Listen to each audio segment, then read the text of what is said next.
the goal here is to talk about digital marketing as it pertains to the business owner or the nonprofit organization, how you would use digital marketing today to accomplish some of your business goals. A little bit about me. My name is Michael Roach. I'm a digital marketer and consultant. I'm based in the upstate New York area, in the Albany area. And what I do is work with businesses and nonprofits and help them with their digital marketing strategies, especially when it comes to social media. And I also train business owners and marketing teams on aspects of digital marketing and technology. So that's a little bit about me.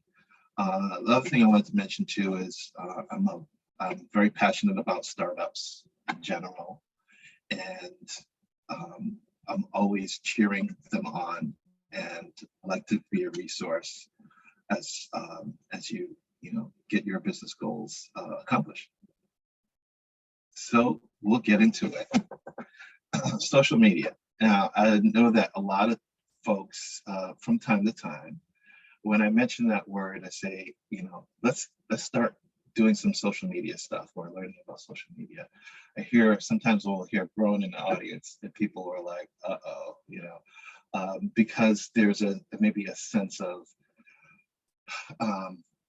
reluctance, a little bit of fear, maybe a little bit of misunderstanding or confusion, and sometimes that keeps people from exploring social media.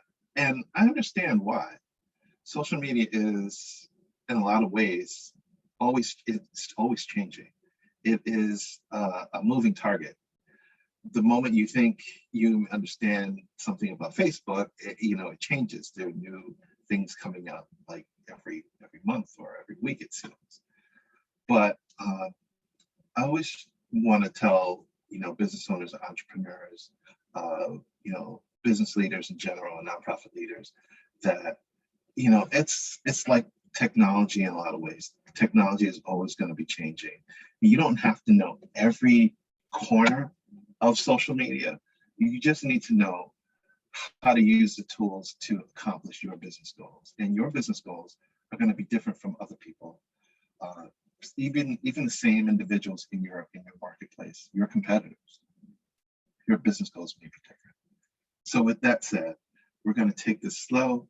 We'll take it nice and easy. And for please, I want you to feel comfortable with stopping and asking questions. All right. So we're all learning. And even me, I'm still learning as well with social media, because there's always something new. So we're all learning together. With that said, what I wanted to do is, in this slide, break up all the social media channels and put them in buckets, put them in categories. Really find a way to kind of categorize them so that they're useful and you can understand what they do. Everyone is familiar with Facebook and Instagram and Twitter, but you might have been using them as just a user, and not necessarily from the business owner's perspective.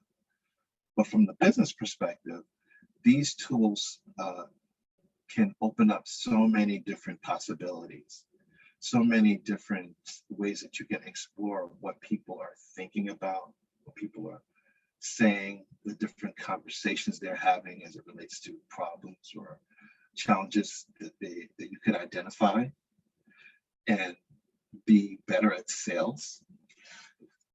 So here we have, on the left side, we have research tools in terms of content creation and competitive analysis. There's a lot of conversations happening on Facebook, of course, on Twitter, and this one with the Q, it's called Quora. Now, Quora is a tool that allows you to post questions and then get them answered by a community of individuals. So it's very helpful to see what people think and get a sense of what kinds of conversations people have, or even their different levels of knowledge. So if you want to put on your research hat for a day, you might look on Facebook or LinkedIn or Twitter or Quora just to see what people are talking about, see what questions they're asking. And maybe the question that they're asking is about this product or service that you have. Below the research area, community.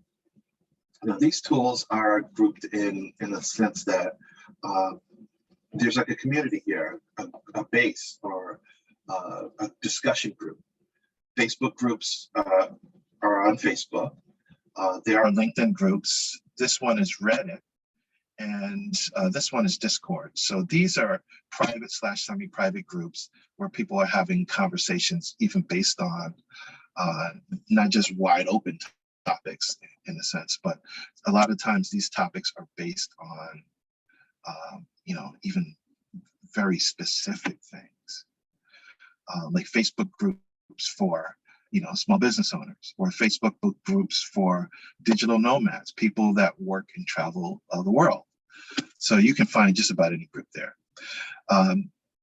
Let's go here, social audio. So this is a category or class of social media tools that are based on not necessarily visuals, but audio. These are conversations happening, at least on Clubhouse, and this one called Green Room, which is Spotify's social audio platform, where you can join a room, just kind of like the chat rooms that they used to have back in the day. You would join a room and then have conversations with people talking about a specific topic. And you can get, not everyone has the ability to talk at the same time. So there's a little bit of control on how you would do that. Clubhouse kind of simulates a conference style situation or scenario where there's a stage, and that's where the people have the ability to talk, and you from the audience can be elevated to the stage to engage in a conversation with some of the others. And sometimes people are literally just spectators or just listening and not necessarily contributing to the conversation. This one, SoundCloud, is a social audio tool because it's really focused on music, but a lot of times creators will use it to publish their podcasts. And people can connect with each other, share or follow each other on the platform, or even like some of the tracks, music, or some of the audio that's there. Short video content, we have Snapchat, the yellow looking ghost here. We have TikTok, and we have Instagram. Now, these are short video content platforms where we're talking like 15 seconds all the way up to 10 minutes. Now, no one ever thought, probably 20 years ago, that a platform that shared 15-second videos would ever be popular, especially when you weren't even saying anything. You were probably just lip syncing. But that is definitely the case where these short pieces of video, like in this case, Instagram Reels and TikTok videos, and even in Snapchat stories, are very short video content.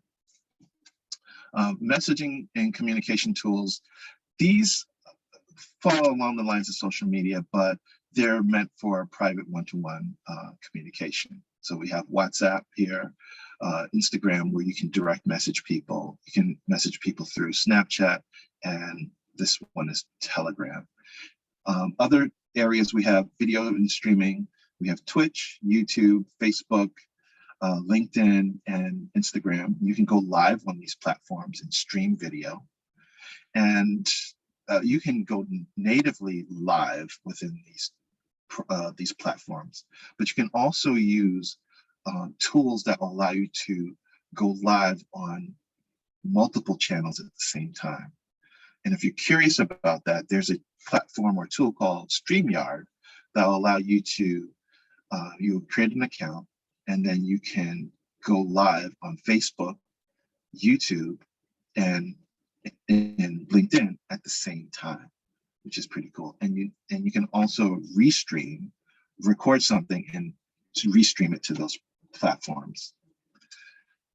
Last but not least, we got two others, curation and self-promotion. We have Pinterest. This one is called Dribble.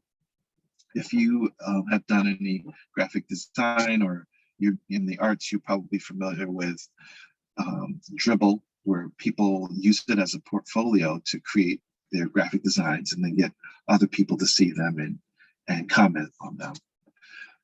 Similar to that is Flickr, this one here, where people will post their photos and get comments and opinions on their creations. And finally, here in the bottom right-hand corner, question and opinion-driven platforms would be Quora and Reddit. So if you ever wanted to post a question and get a sense of what people have an interest or a tolerance for when it comes to a product or service that you have, you might want to go on Quora or post it on Reddit. Or maybe you don't even have to do that. You can probably just search there and get a sense of what people are saying. So that's one way to kind of think about all of these different platforms in different categories. I hope that is helpful. But in general, let's look at some of these platforms and some of the stats connected to them. Now, well, Facebook, you can see here 2.91 billion monthly active users. That's a lot. And over about 69% of adults in the US use Facebook. And I was literally talking with a client one day, and they were asking, does it make sense to be on Facebook? And I said, well, it depends. It depends on your industry. It depends on what you're trying to do. And then I showed them that's this particular stat, about 69% of adults in the US use Facebook. And their target audience is adults in the US. And they didn't realize that that percentage was so high. And the other thing that really resonated with them is that seniors are the fastest growing age demographic on Facebook.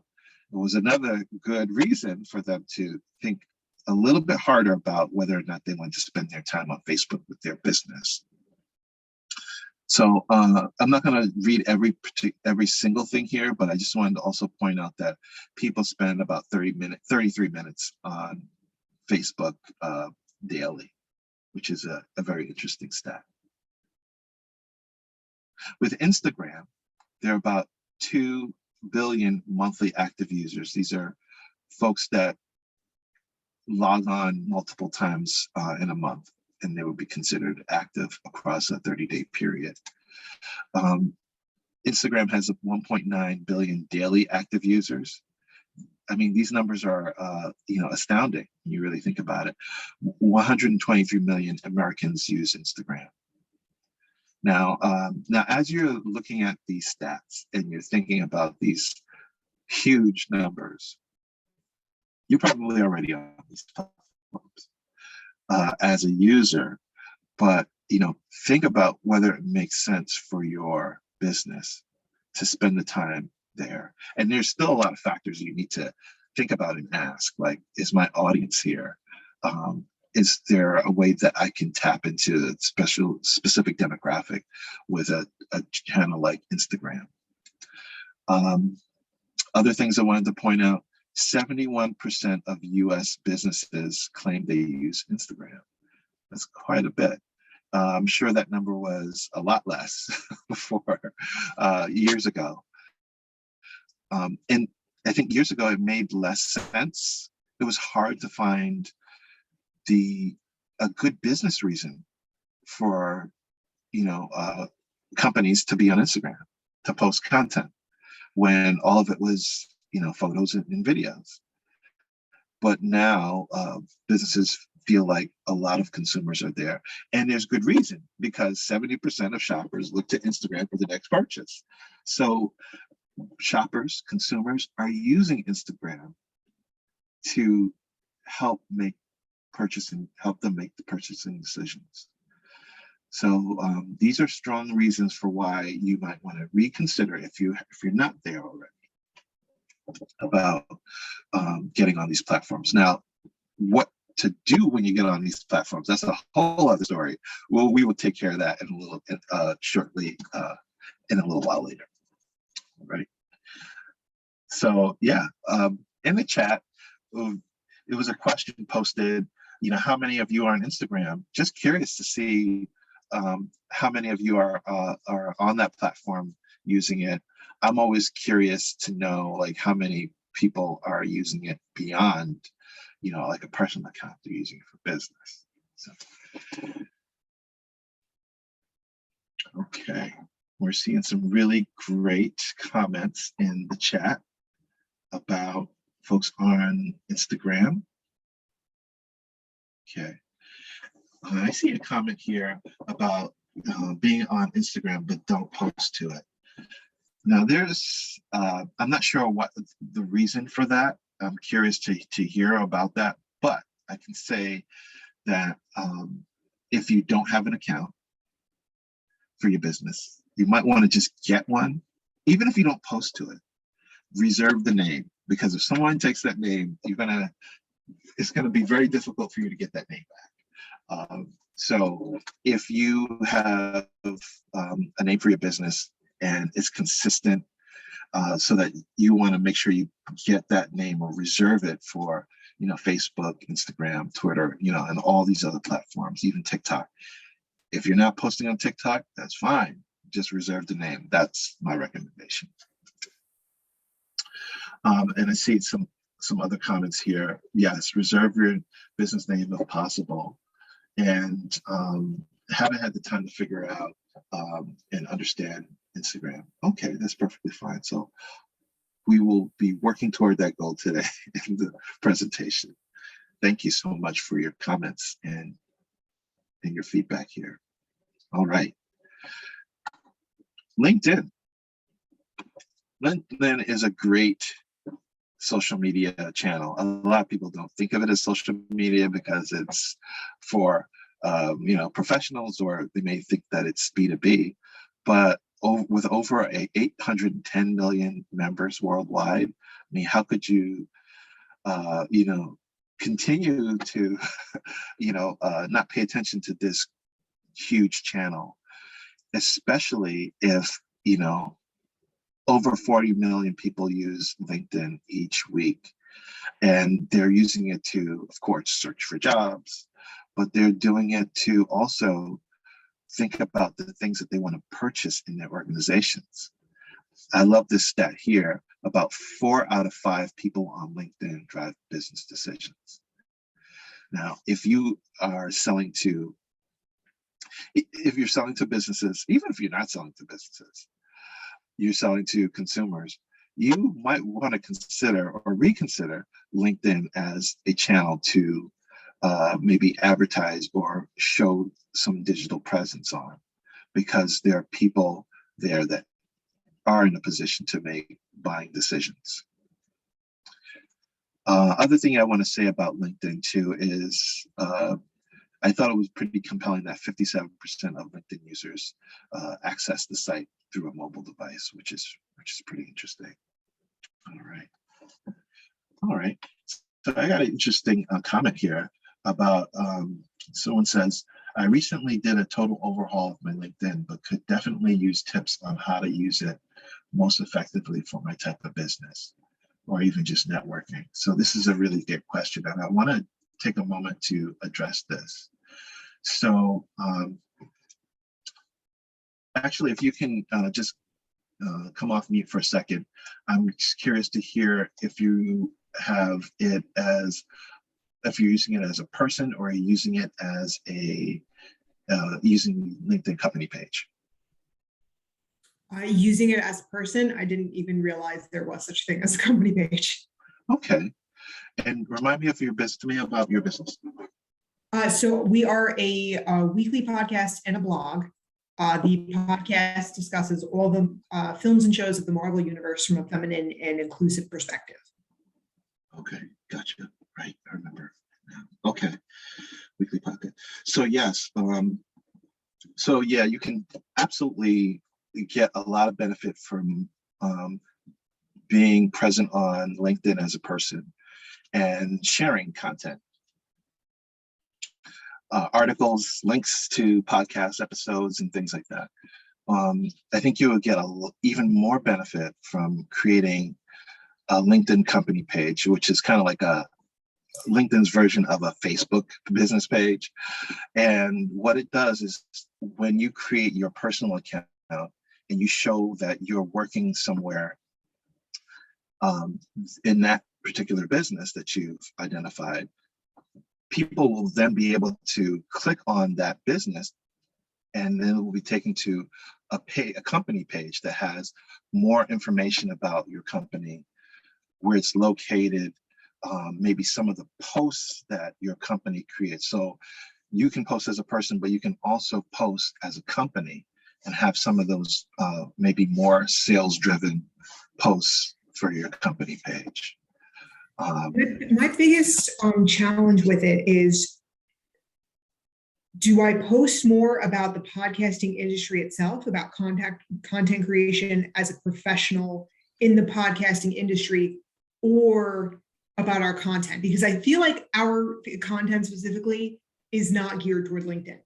It's entertainment. It's very niche, and it's also would be, I think, maybe to some people on LinkedIn, fairly juvenile. But in terms of like the professional, in like production side of it, if that's what I should be using LinkedIn for. That's a really good question.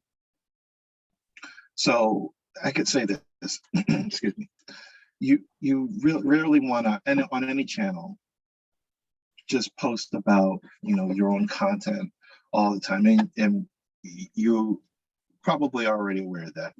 A lot of times people wonder, like, how much of content should I post about myself versus content that my audience would be interested in?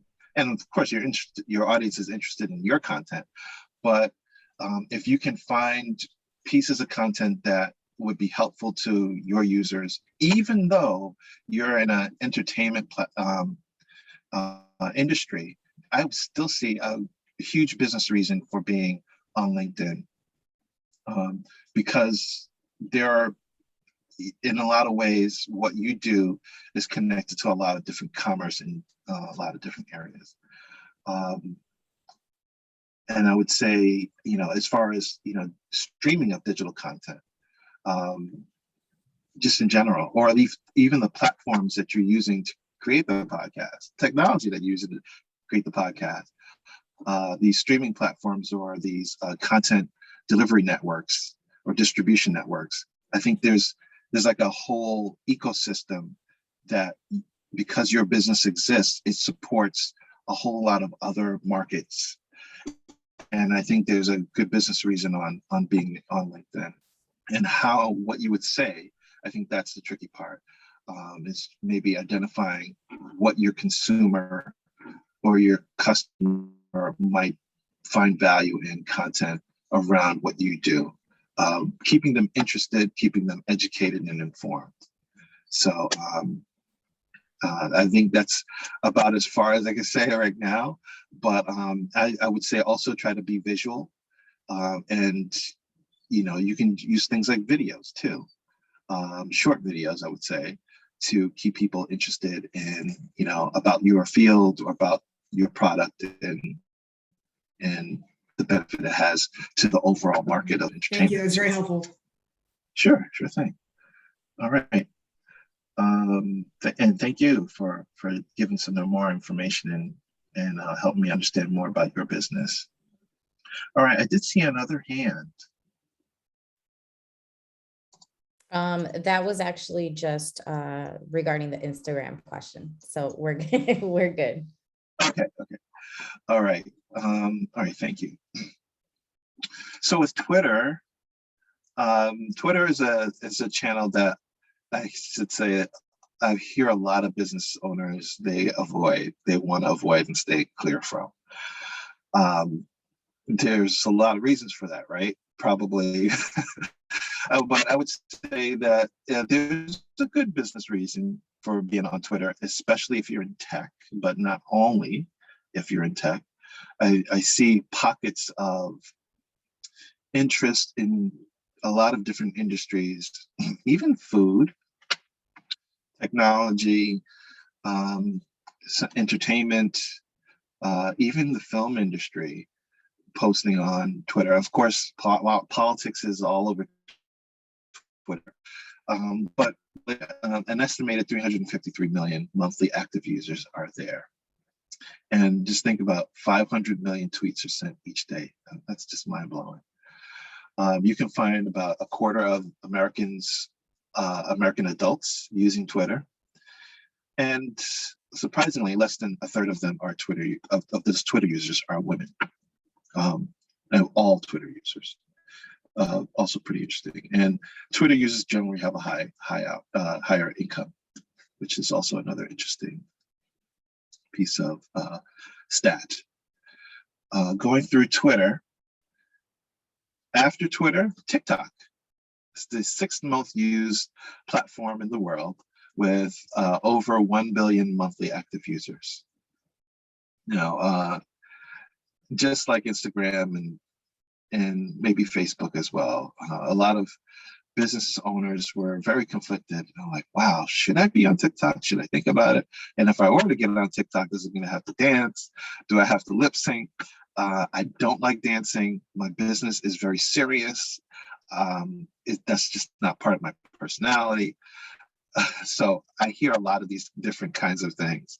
And if you're that type of person where you like to dance, you like to sing, you like to point at words, then TikTok is probably the platform for you. But that's not the only thing that you can do there. You can share short pieces of information that don't necessarily have to have music. You can create short video or just screens of information and done it in a very short form and educational, inspiring way that captures users, just in a different way than what someone might find on Facebook or Instagram. And I mean, with over 1 billion monthly active users, I mean, how long can you go with just ignoring TikTok as a platform? Even if you don't post today, reserve the name.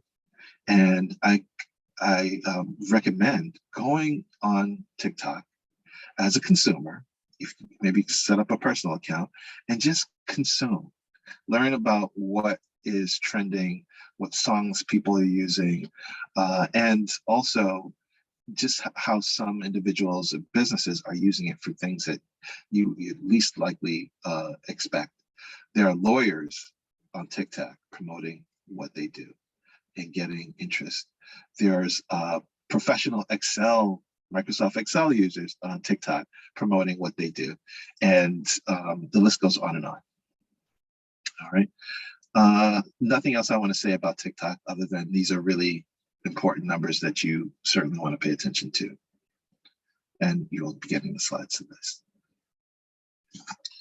So now that we got that out of the way, you've probably heard of these terms like engagement or reach and impressions. Like, oh gosh, what does all this mean? Really, engagement are just actions that people take on the things that you post, whether they're likes, reactions, like the lovey type of reaction on Facebook, commenting, sharing, and tagging. You can roll all of those up into a ball and you just call it engagement. If you're posting on social media as a business, you absolutely want engagement. It gives you a sense that people are listening, people are paying attention to what you're doing, and they care enough to show by liking it or reacting or commenting on it or sharing it with somebody else in their network. In fact, sharing is probably the most, maybe the most valuable engagement piece that you really want, because then it will expose you to other individuals on those networks. Reach is simply the total number of people who see your content. Also very valuable, but not as valuable as engagement. I mean, you want as much reach as possible. That would be great, but you really want a lot of engagement. Impressions has to deal with the number of times your content is displayed, but it doesn't account for the times that it was clicked on or not. So impressions, while it's good, your content was out there, it just doesn't mean that your content had a reaction on somebody.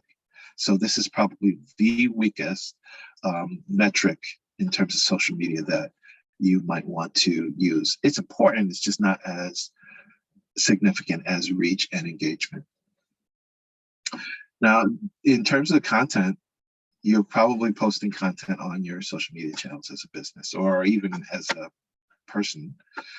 And you can use, I should say too, you can use social media as a personal account for business reasons. I'll give you an example. Maybe you're a real estate salesperson. You using your personal account in a business way for to accomplish your business goals. So you can use it in that fashion. But in general, most people are pushing out organic content. That's organic. Organic content is free content that you're not putting any money to. Paid content is when you might put some dollars behind a particular post to make sure that it gets more of an audience viewing it than what normally would. So think about Facebook when you've seen this annoying blue button on a lot of your posts that says boost. So that's what we would consider paid content. If you were to click that button and then come up with a budget that you're going to use there for that particular post and have it be seen outside of the people that like your page, that would be considered paid content. The other thing that would be considered paid content is if you create a social media campaign in an ads manager tool and create ads that are going to be seen over a period of time that's not in the constant flow of your social media content. So that would be paid content, but more of a campaign basis through an ads manager platform. Hey, Michael, we have Yes. a question in the chat. It says, can paid content become organic if enough people see it?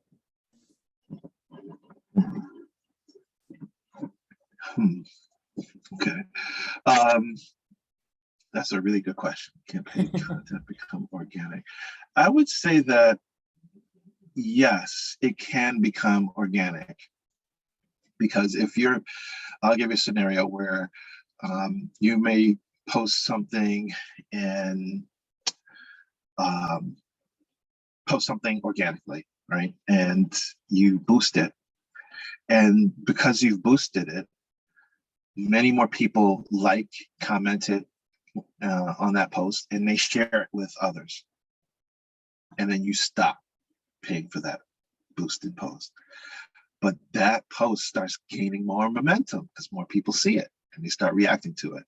So yes, in that case, I would definitely agree that your paid content can become organic if enough people see it. And if I would say enough people react to it too.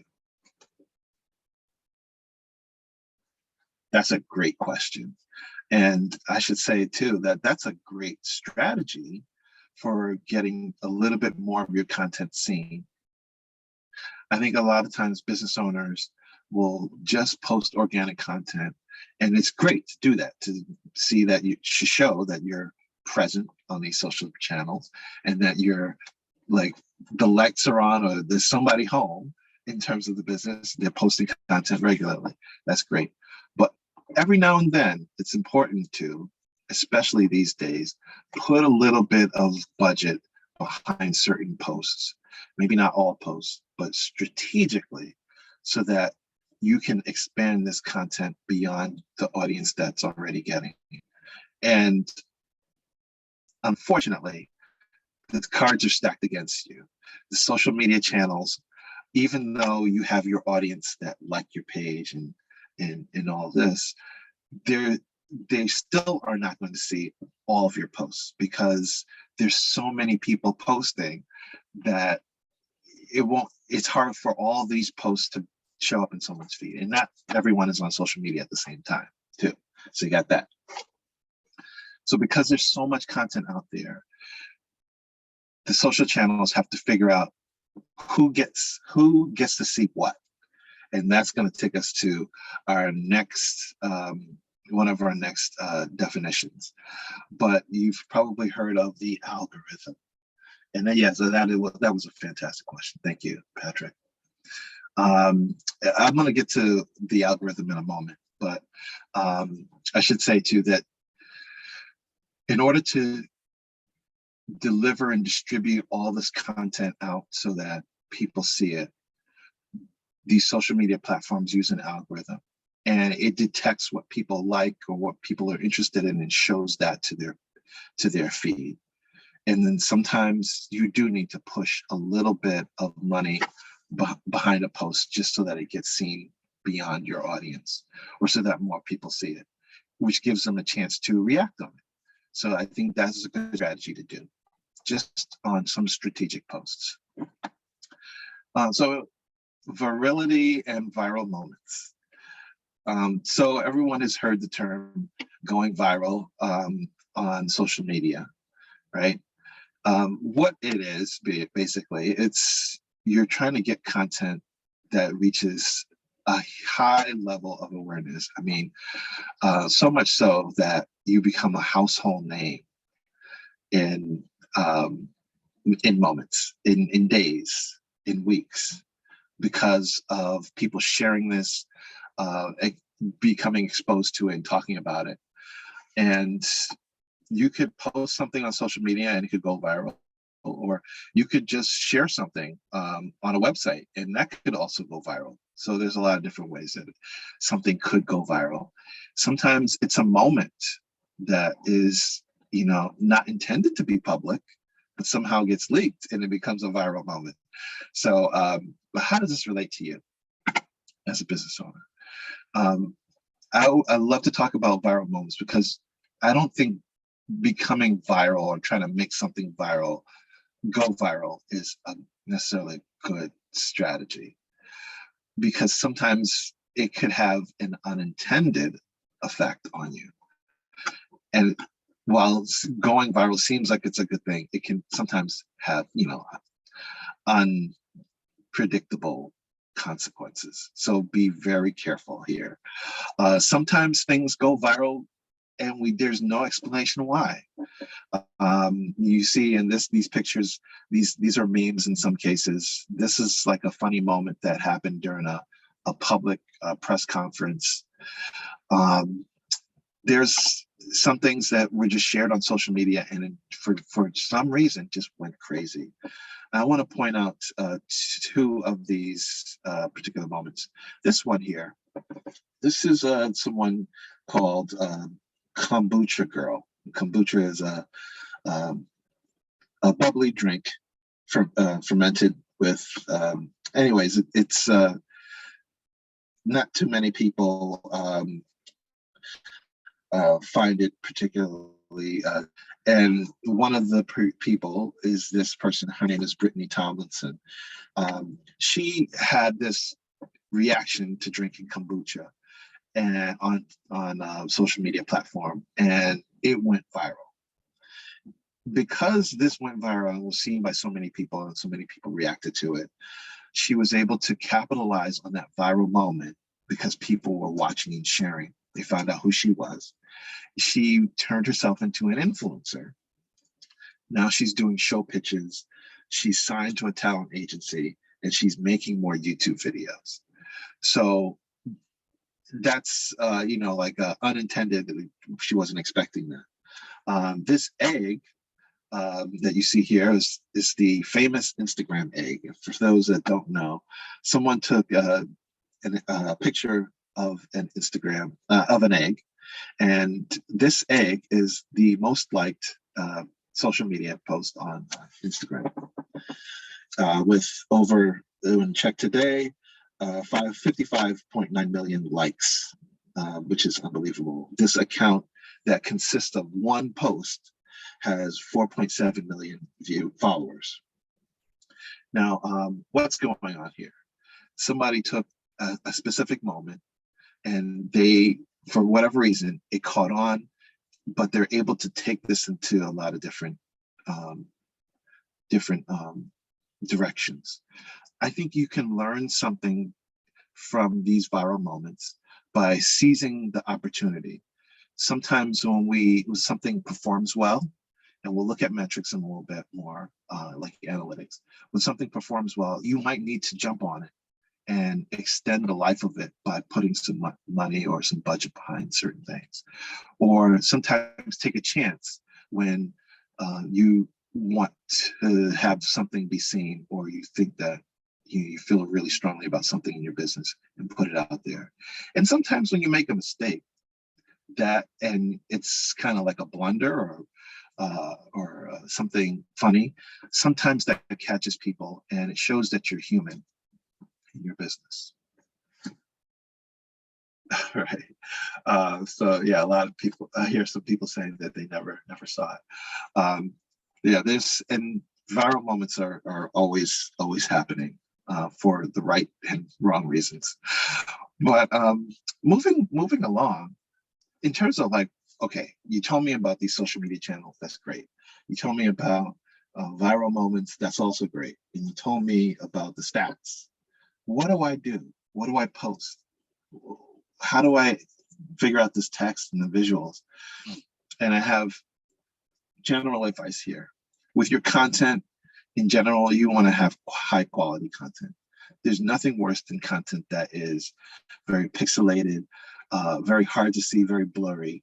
You really want to have high quality, clear content, whether it's a picture or a video that's shot really well, has good sound. So in general, have high quality content. Be versatile with your content. I know they said, the Instagram CEO at one point said, not too long ago, that Instagram is really a photo and video sharing, a video app.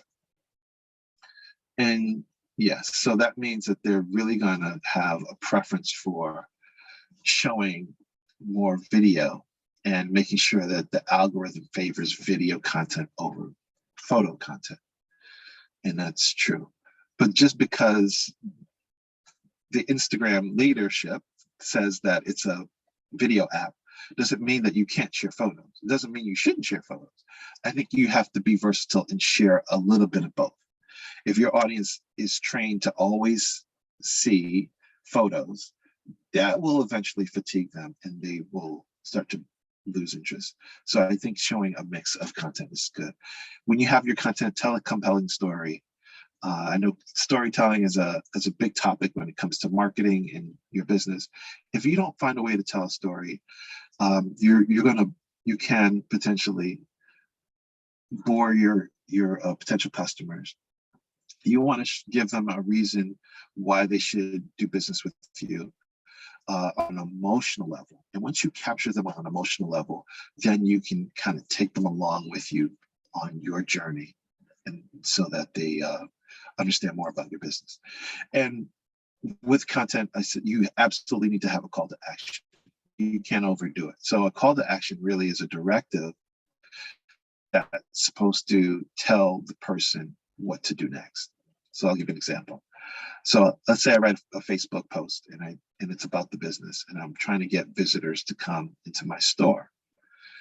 I can tell them about a sale that I'm having that's going until Saturday. And I might stop there, but I need to add something that's I know that they need to come to the store, but I need to say it in words so it psychologically has a persuasive effect on them. So I would say, stop in and shop with us. That is would be an example of a call to action. It's a directive to them to remind them to do the thing that you want them to do. And it has to be clear. And it seems simple, but what that does is help move people along. So that's in terms of the content. Your content can be text and it can be visuals.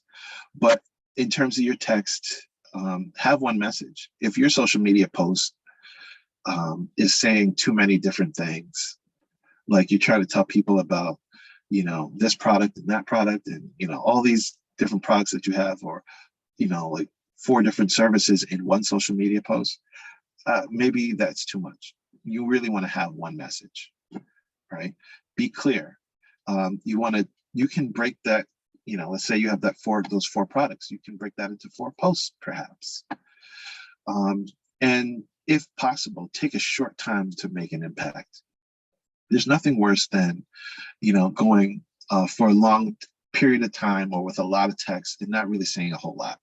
So you want to say something and be brief about it, because there's so much going on social media. People don't really have a lot of time to read a lot of long text, unless it's really compelling. Before I go on to visuals, I'm going to stop here and see if anyone has any questions.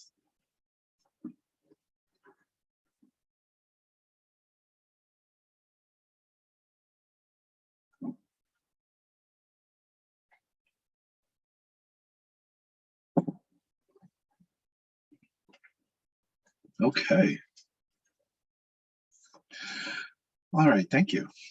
So for visuals, no matter if it's Facebook, Instagram, Twitter, or LinkedIn, or any of these other channels, you really need to stop people in your tracks. If your images all look like stock photos, if your images use the same color all the time, if you don't show any versatility, if your images sometimes will just seem very faded and don't really pop or very contrasty, it won't stop people from scrolling. So you really want to try to, when you create visual content, stop people in their tracks. With visuals, you also want to try to inspire, educate, inform, and entertain people. And, you stop them from scrolling. Great. Now they're on your post and they're looking at it. There's one post, there's one picture there.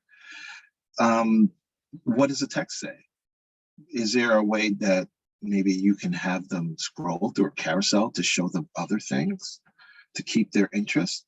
Stopping people is the first part. How do you keep them there with other visuals is probably the second part. How are you going to do that? Use color. Think about composition, contrast, and alignment. So really, these elements are the elements of art. And I do a talk about the visual content and creating visual content that your audience will love. And you totally can use color to influence people's emotions when you're using visuals. For example, using the color blue is very soothing and calming to people. Using the color red, however, tends to put people on edge and tends to create a little bit of urgency. So you can use colors to make people feel a certain way, to stop them in their tracks and make them pay attention.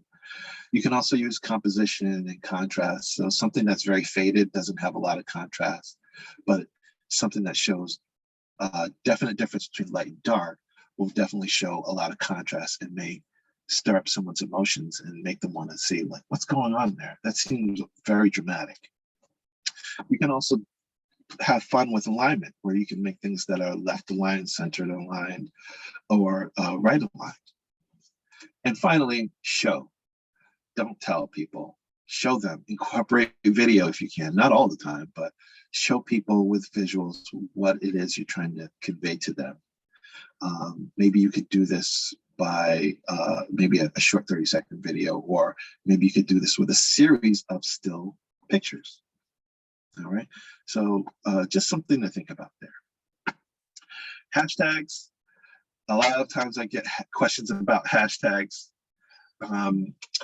Like, what do you use?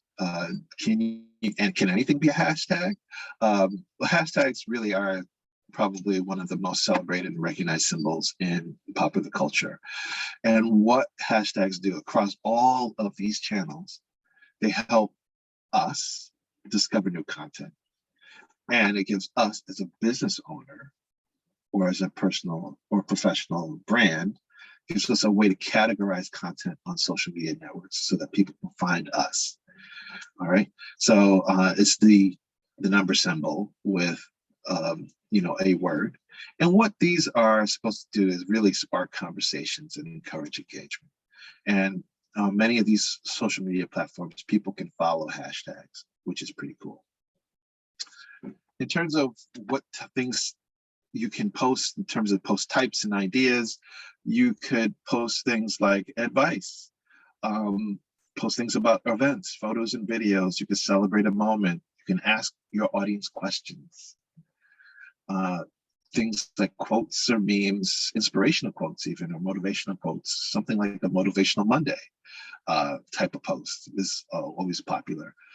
You can ask your audience questions through polls or check-ins. There's even user-generated content where you can ask your audience to send in content to you, and you can profile them in a positive way. Of course, there's stories, live streams, and lots more.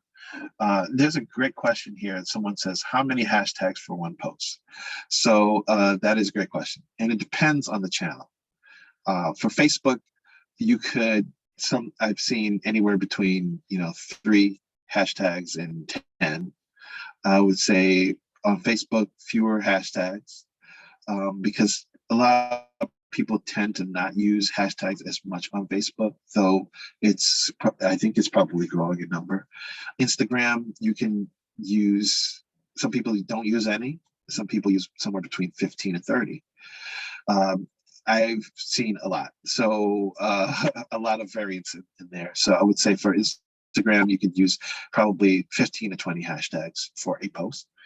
For Instagram, yeah. So 15, like between 15 and 20. And if you only had 10, that's also fine. I think you want to certainly make your social post easy to read and not put hashtags all into the caption of your post. So sometimes people will write their caption for their Instagram post like, this picture is about the da da da da da. And then they'll create a new line and do a period, period, period, period. So they might have 5 periods to show some space between the thing that they wrote and the hashtags that they're accumulating in their content. So in the hashtags, they do serve a purpose and they help your content be seen, especially for people that are following it. The other way people will use hashtags is they'll post the thing on Instagram, and then immediately after they post it, they'll comment on that same post with all those hashtags. Both ways work. It's just a matter of preference. I've seen data that supports or argues for both ways to do it. So I hope that's helpful. I would shoot between 15 and 20 hashtags, but if you had 10, that's also fine. Okay, in terms of more post types, fill in the blanks, fun facts about your business or your product or your service or about you. Before and afters, promote your business, promote someone else's business. Maybe you have a partner, a strategic alliance in your business, promote them. I think that's a great way to get a little bit of extra audience connected to some of the things that you're posting on social media. And you can also tag them. You can also post about events. If your business does events, whether they've done them, they're doing them now, or if you've done events in the past, I think events can definitely be considered as good post content. All right, so I'm going to pause here and see if anyone has any questions, any other questions before we get into analytics. Yeah, I have one. Yes. I've been struggling lately. I finally decided on one, but I've been struggling with finding a scheduler for Instagram. Do you have one that you like above all others? Right now, I'm using Later, the free version of it. Mm-hmm. Okay. Yeah, that's a great question. So I've heard of Later. I like what Later does. Later is a social media platform that's really great for Instagram content. Though there's Hootsuite, which can schedule social media content for all kinds of platforms, but especially for Instagram. They got crazy expensive. We used to Yes. use their free plan, and then out of nowhere, they like I mean, to say they jacked up the price is an understatement. Right. Yes. Yeah. So I have limited my use of Hootsuite for Instagram. I hear of Buffer, people using Buffer for theirs, but what I use, and it works out really well for me, is I use the business suite in Facebook. So if you have a business page, a Facebook business page, you can create a Facebook business account, or now it's called Meta, right? But you can also attach your Instagram account to Right. your Most of the Facebook. schedulers force you to connect them in order to schedule with Instagram. Yes. Yeah. So I will schedule all of my Facebook video and photo posts through the business suite in Facebook. But can you schedule Instagram through that? Because we Yes. don't have, we have the Facebook just to be able to connect Instagram. So we don't use Facebook. Okay. Oh, I see. Oh, okay. Yes, you can use Instagram through the Facebook business suite, but I'm not sure if you absolutely don't want to have a Facebook page? We have it. I created it. It exists, but we Right. don't actively use it. I only created it to be able to schedule Instagram. I tried Post Planner Yes. this past week. So in order to use Post Planner, I had to create Gotcha. a Facebook page and connect Instagram with Facebook. Gotcha. Yes. So yeah, in that case, yes, you can totally just post to Instagram and not Facebook through the business suite and schedule right through there. Thank you so much. Okay. Yes. The other great thing about Facebook Business Suite is, well, two things. It's free. That's one thing. And then the other thing is that you can also post stories to Instagram in the Facebook Business Suite. It's not the sleekest, and you don't have the most control. If you already have your Instagram stories set up and your Facebook stories set, well, if you just have your stories set up, you can just add them to the business suite and publish them through the business suite, and you're all set. And if you want to add things like stickers and links and other text, and you want more of that control, you probably need to do that natively in the app. And things like Reels only really makes sense to post it with the smartphone natively in the app for those kinds of things. I hope that was helpful. A lot of times when I create stories, I'll do stories on the desktop and design them as a shell and then layer things on top of them on the mobile. Unless I have like a video and I know it's good to go, I'll post it right into or publish it right from Facebook Business Suite. All right. Sure thing. All right, perfect. So that was a great question. Facebook analytics, there's a lot of stuff here. I just wanted to show you just a couple of screens here, a few screens. In Facebook, you can go into the back end and see some of the posts that you've published, what your reach has been like, what your engagement has been like, and posts that you can boost. You can even create posts within the analytics portion of Facebook on the back end. You can also see things like your Facebook page likes, details about your followers and the people that you are reaching, and the demographics connected to that, which is pretty interesting. Over time, you can also see, like in this case, you might want to look at from January until now, has my Facebook page like count grown? And where it has grown or has seen like a steep increase, when did that happen and why did it happen? So looking at analytics can help you think about where your successes are, and also where some things didn't work out and cause you to find out more about those ways that you can be better performance wise. All right.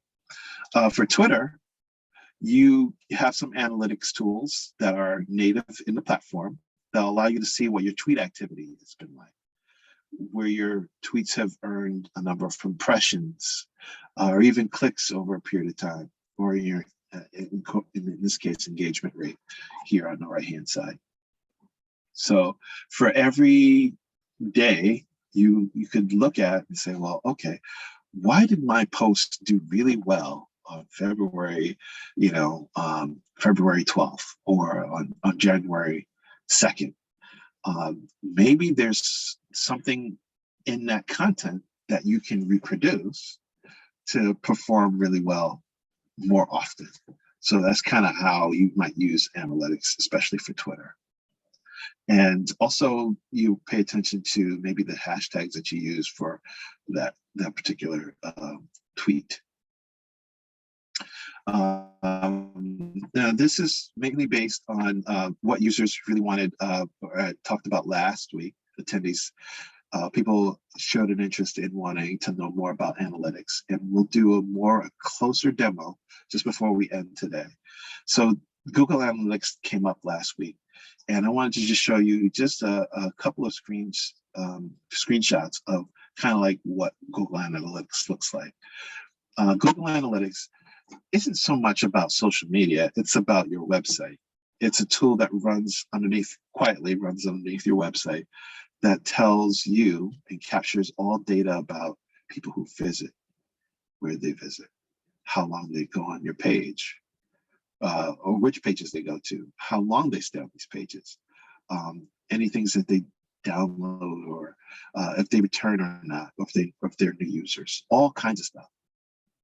How it's related or really important for social media is that you can look at which channels bring you traffic to your website. Now, if your social media presence is really good, you will start to see a lot of your audience coming from, or your acquisition of your audience coming from your social media as a channel. And you want to see that, especially if you're investing time and money in social media. You want to see that your referrals, or you're acquiring more traffic to your website as a result of your social media efforts. So that's something you want to look at. Other things you want to pay attention to, of course, if you're doing any paid search campaigns that we'll look at in the coming weeks with this course. And other things like people are searching for you organically on Google. All right, and Google is tracking all this yummy data for you to share, export, and look at and determine. And we'll take a closer look at this in a short while.